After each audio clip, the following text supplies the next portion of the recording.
Capítulo 20. Hallado en el templo. Al volverse ellos, el niño Jesús se quedó en Jerusalén sin que sus padres lo echasen de ver.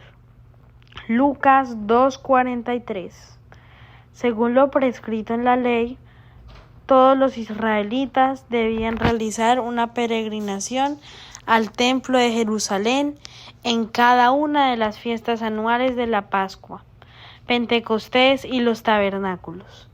Cuando vivían lejos, como era el caso para los de Nazaret, bastaba con que acudieran durante una de las 3 fiestas. La ley no decía nada de las mujeres, pero la costumbre era que acompañasen a su marido. Ni qué decir tiene que José y María observaban puntualmente el precepto. Cuando Jesús alcanzó la edad de 12 años, convirtiéndose de golpe en hijo de la ley, tuvo que someterse también a esta observancia. Así pues, subió a Jerusalén con sus padres. Nos gusta representárnoslo en medio de una caravana, cantando por el camino el cántico de las subidas. Como el ciervo suspira por las fuentes de agua viva, así suspira mi alma por ti, Señor.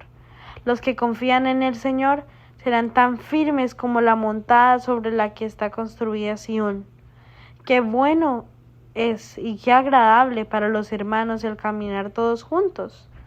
En Jerusalén, durante una semana, los 3 miembros de la Sagrada Familia, María, Madre de la Iglesia Universal, José, futuro protector de la Iglesia, y Jesús, Dios eterno y cabeza de esa misma Iglesia, perdidos entre la multitud, sin buscar el hacer prevalecer sus títulos para reclamar prioridades, aceptando más bien los empujones y los últimos lugares. Asistieron a las ceremonias de culto en el templo. Una vez terminada la fiesta, las caravanas volvían a formarse con la confusión y la exuberancia que caracteriza habitualmente a las concentraciones orientales. Luego se ponían en camino.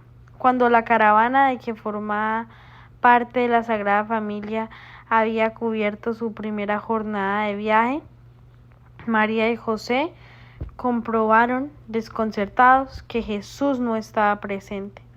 No hay por qué asombrarse de que tardaran tanto en darse cuenta. Jesús tenía 12 años y por eso la ley, cuyo hijo ya era, le concedía una cierta libertad. Hubiese sido inoportuno que sus padres le vigilaran de manera demasiado estrecha. Por otra parte, podía escoger, dentro de la misma caravana, entre los grupos de hombres o de mujeres. Al no volver a su lado, José pensaría que estaba con María y se alegraría por ella, mientras que la Virgen, por su parte, se imaginaría el gozo que sentiría José al tener a Jesús junto a él. Incluso pudiera ser que Jesús hubiese dicho a María al partir la caravana que pensaba permanecer con su padre y que ella no hubiese comprendido de qué padre se trataba. Sea como fuere, una pesada angustia se apoderó de ellos. 1000 suposiciones pasarían por su mente. ¿Se habría extraviado y caído en manos de unos malhechores? ¿Les habría abandonado para emprender su misteriosa misión? ¿Habría sonado la hora de la espada predicha por Simeón? Tal vez oyeran murmurar a su alrededor. Si hubiesen estado más vigilantes, no le habrían perdido. Inmediatamente regresaron a Jerusalén, recorriendo el mismo camino a la inversa. Tienen el corazón en un puño y caminan en silencio. La pena de José es tan viva como la de María, en el paraíso terrestre. Adán había acusado a Eva y ésta a la serpiente. Aquí, sin embargo, cada uno se acusa a sí mismo y excusa al otro. Ninguno de los dos piensa en hacer recaer en el otro la prueba que le humilla. José se pregunta si Dios no le ha castigado por cumplir mal su tarea, y se lo dice a María, la cual responde: No, soy yo la que debía haber tenido más cuidado. De regreso a Jerusalén, emprenden a través de las calles y callejas de la ciudad una búsqueda punzante, una especie de vía crucis que anticipa el que recorrerá su hijo un día, con la cruz en sus hombros. Preguntan a los viandantes, describiendo a su hijo, pero nadie es capaz de informarles, nadie sabe nada, y cuando divisan, aunque sea de lejos, un adolescente de la talla de Jesús, echan a correr para sufrir enseguida una nueva decepción. Prosiguen su búsqueda a él con el rostro contraído, ella curvada por el dolor, enseñando a las generaciones futuras cómo hay que comportarse cuando se tiene la desgracia de perder a Jesús. Por fin, al tercer día, lo encuentran en una sala del templo rodeado por los doctores judíos que, según la costumbre, en las fiestas de la Pascua organizaban una especie de congresos de teología en los que hacían gala de erudición y sutileza. Jesús estaba sentado en una estera, como un alumno, pero el asombro que manifestaban los que él interrogaba ponía de manifiesto que su inteligencia era magistral. Ante tal espectáculo, María y José no pudieron ocultar su sorpresa. Era la primera vez que Jesús manifestaba un resplandor de su sabiduría increada. Por otra parte, ¿cómo era posible que él, que hasta entonces había dado ejemplo de todas las virtudes, se hubiera sustraído a su autoridad y guardara una calma tal, conociendo como debía conocer la terrible ansiedad de sus padres? Comprenden de que deben decirle algo, pero José se coloca en un segundo plano, pensando que es María la que debe intervenir en este caso, por estar más comprometida que en el misterio de la encarnación. Así pues, ella deja escapar una exclamación en la que se manifiesta toda su alma maternal. Hijo mío, ¿por qué has obrado así con nosotros?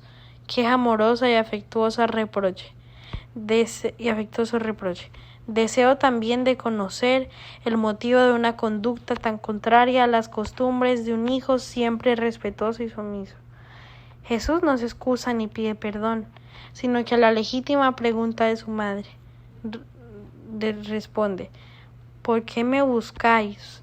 ¿No sabíais que debo ocuparme en las cosas de mi Padre? Esta respuesta de Jesús, acompañada sin duda de una sonrisa, puede entenderse de dos maneras. Según una, no les reprocha que le hayan buscado, sino que no hayan acudido enseguida al templo, único sitio donde podía estar, ya que era la casa de su padre.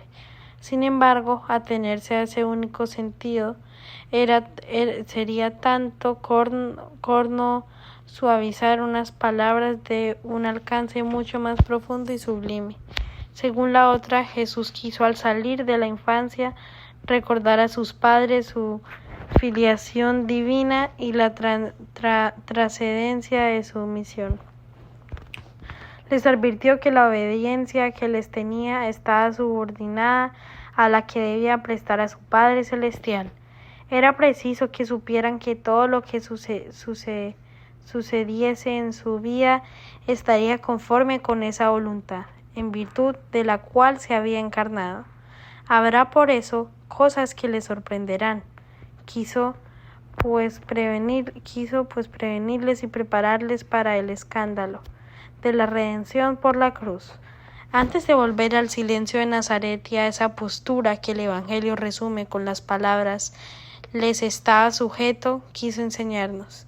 Él, que diría que no llamáramos a nadie en la tierra nuestro Padre, pues solo tenemos uno, el que habita en los cielos, que nuestra principal ocupación, como la suya, debe consistir en buscar los intereses y la gloria de Dios.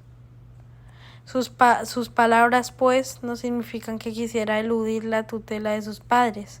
Al contrario, les tenía un amor y una sumisión incomparables. Por otra parte, ¿cómo un Dios que dictó a los hombres con tanta solemnidad el precepto de honrar padre y madre no habría comenzado él mismo por subrayar con su ejemplo la gravedad del mandamiento. Lo que quería decirnos era que nuestras obediencias deben estar jerarquizadas y que el servicio de Dios debe anteponerse a los más legítimos afectos. El Evangelio nos dice que ni María ni José comprendieron lo que Jesús quería decirles. Ciertamente no podían engañarse en cuanto a su más profundo sentido, pero se preguntaban por qué Jesús, que hasta entonces había llevado una vida oculta hasta el punto de no haber mostrado nunca el menor signo de su divinidad, había querido evidenciar esta actitud misteriosa en tan singulares condiciones. Lo que no comprendían era que su hijo, todavía tan joven, rompiendo totalmente con su habitual actitud de sumisión, se mostrara bruscamente como hijo de Dios y pareciera evadir como molesta la tutela de sus padres. Su humildad les hizo confesar que no acababan de comprender las palabras de Jesús. Comprenderlas plenamente hubiese sido abarcar todos los misterios de la Encarnación y de la misma Trinidad, pero José y María estaban sometidos como toda criatura a la ley del progreso. Jesús quiere estimular su curiosidad religiosa y comprometerles en esa vía que señalara a quien quiera ser su discípulo. Buscad y hallaréis, pedid y recibiréis, llamad y se os abrirá.